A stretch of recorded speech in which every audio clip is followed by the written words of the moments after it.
Caryn, what a difference a week makes. Because this time last week, Jays fans were riding high after taking both games against the New York Yankees at home.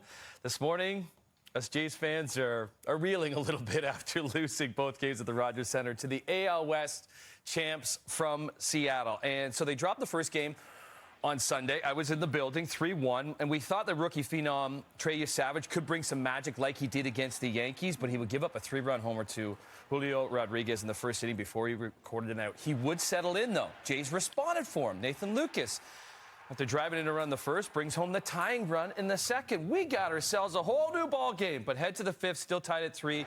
Savage gets pulled, leaving a couple runners on. Jorge Polanco, who has been so hot this postseason, hits a 3-run homer off of Louis Varland, and Seattle did not look back from there. Mississauga's Josh Naylor, he would add a 2-run homer, and then the rout was on. So Seattle takes game number 2, 10-3.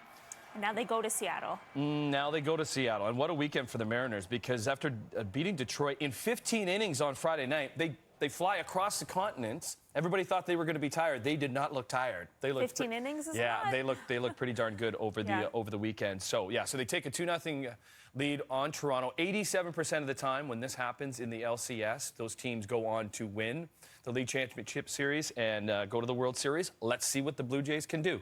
Okay. It starts tomorrow night when Shane Bieber takes the mound in Seattle. We hope that there are some Jays fans that make their way across the border into Seattle to help cheer them on. But it is going to be a rocking atmosphere for the Mariners. And Dilshad is getting some responses from Jays fans. I want to highlight one thing that one fan said this morning. You can't lose an ALCS game without making it to the ALCS. Okay. Yeah. So.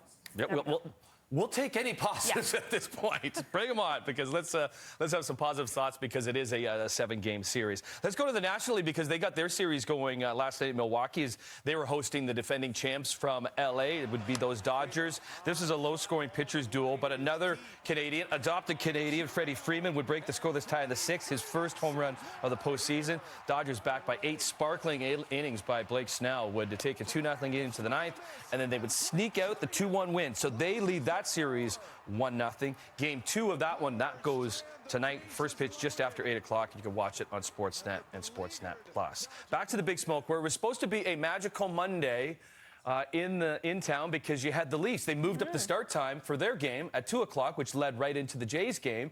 You have both teams winning. Well, both teams actually lost. The Leafs hosting Detroit after losing in Detroit on Saturday, despite outshooting the Wings substantially, 40-15. Calle Jarnkrok would score his 3rd goal in 3 games. That tied the game at 2 as they were down 2-0. But then Detroit, with under a minute left, Mason Appleton would score the winning goal, beating Anthony Stolarz. So Detroit takes both games, 3-2 the final. Leafs fall to 1-2. They are right back at it tonight at Scotiabank Arena. They host the Nashville Predators. Puck drop just after 7 o'clock. These games so early on in the season, they don't really matter, do they? Well, they are regular season games, so in the end, in the standings, they all do count, because you don't want to get too lackadaisical at the beginning, because down the road in the end, it's not a playoff game like the Jays, but you want to be doing well. So hopefully they get a win tonight at home.